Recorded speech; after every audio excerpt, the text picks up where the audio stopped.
Hey, what up? It's Rubin. Do you ever feel uncomfortable in conversations or avoid them altogether because you're worried you're going to run out of things to say? Now, in this video, I want to talk about a mindset you can adopt so you don't have to worry about running out of things to say any longer. So I remember looking this up when I was struggling with this.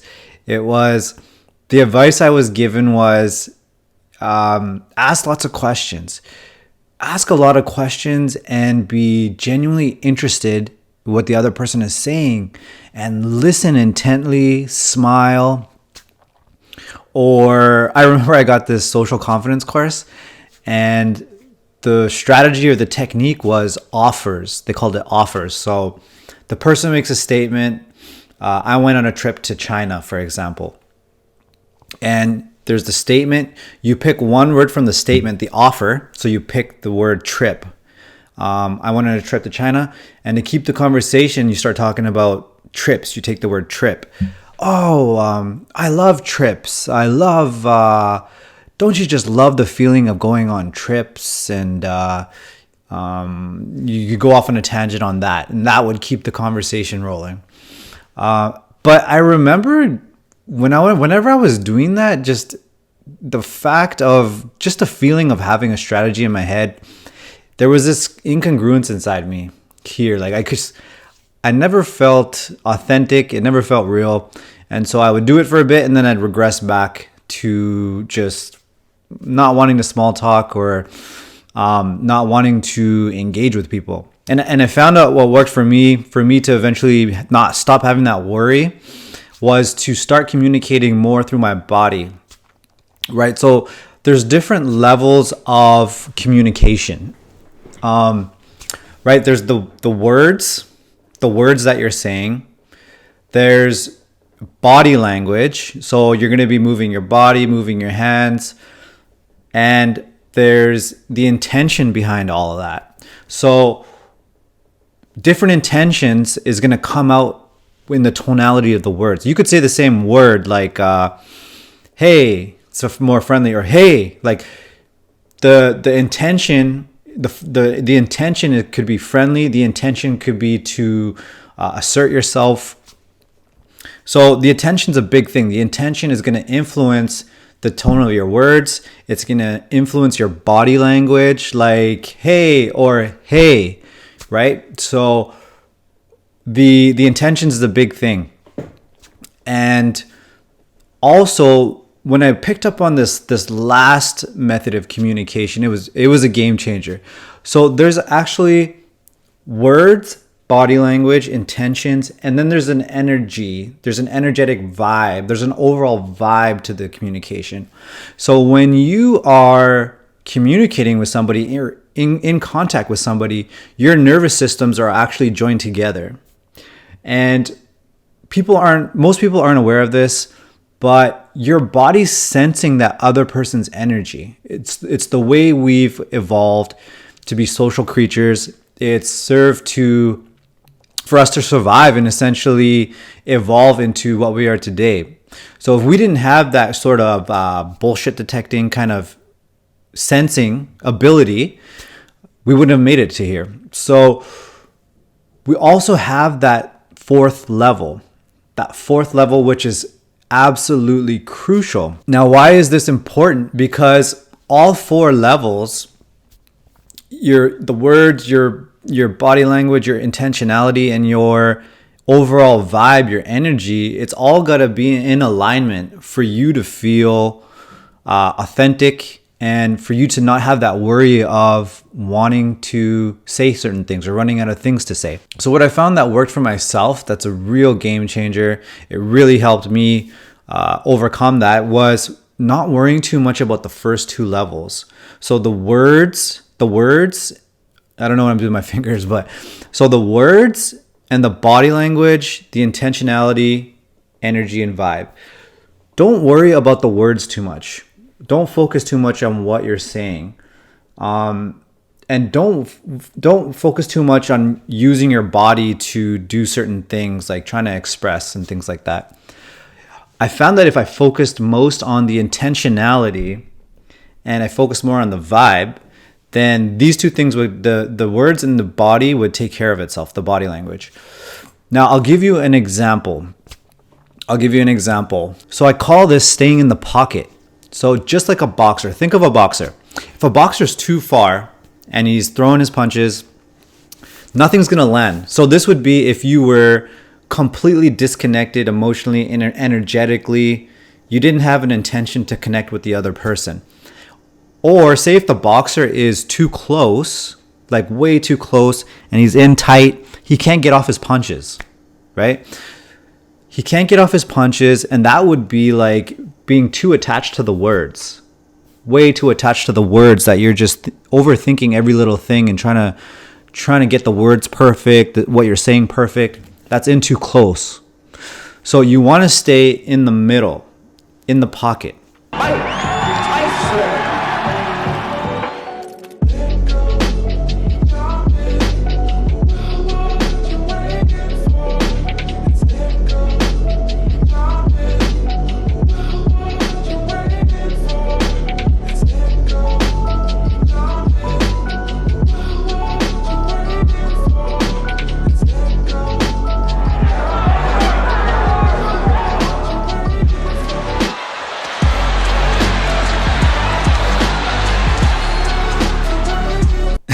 Yo, Tyson's a beast. I love Mike Tyson. See that movement?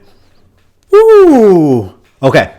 So now when you watch the video, you'll notice he's in the pocket. He goes too far, but then he comes back and he keeps moving in the pocket. Now, it's not an aggressive analogy at any means. Like he's punching. Yeah, they're punching each other. It's a boxing match. But think of that as your statements, right? Stay in the pocket. In conversation, you make statements, you ask questions, right? So think of the punches and the movements like statements and questions.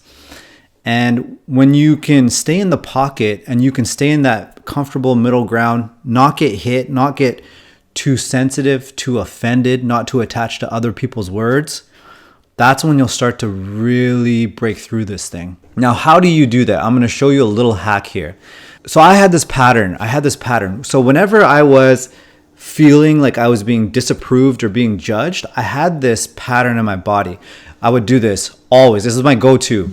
I would look down and to the left. So if somebody felt like I was being, if I felt like I was being judged or something like that, this was the pattern. But what's happening in the body here is, I'm sensing fear in the body. And so I got used to feeling what that was like, having fear in the body and then energetically going up into my head and starting to worry. Now, I feel the fear here. This is my body movement. But what you can do is you can reverse engineer this whole thing. So what's the opposite of fear? It's love, right? Love. So if I think of like a loving memory, a super loving memory in my head, and my body responds because it's holding that loving vibration in my body, you'll actually do the opposite. So I feel fear.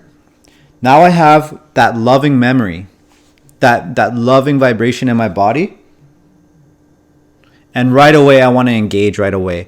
So you can see if you start here with your state, starting with your state is the most important thing, because everything's going to take care of itself after that.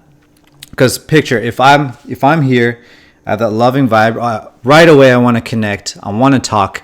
And so when you have that loving vibration in your body, think about it naturally, you're going to be curious about the other person. So if I have that good vibe to me and I'm talking with another person, I'm going to ask those questions like that. The advice I was given, I'm going to ask the questions because I genuinely want to know about the other person.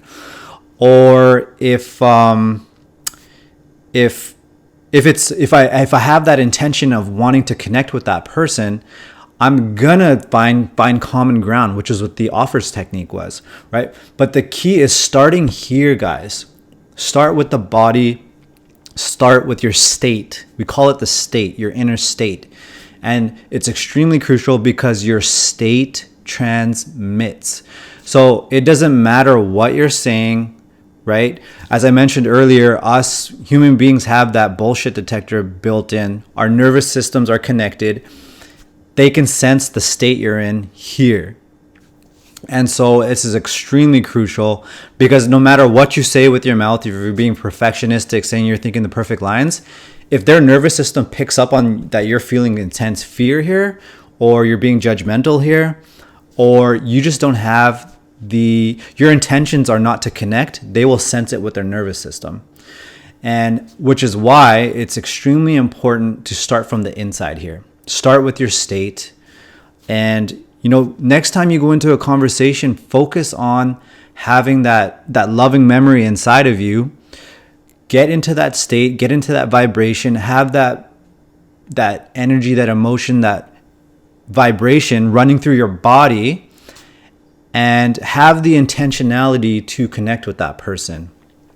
And from there, notice the words take care of each other, your body language, your expressivity, that'll all take care of itself if you start here and you come from a place of love and the intentions to connect. All right, guys, I hope you found this helpful.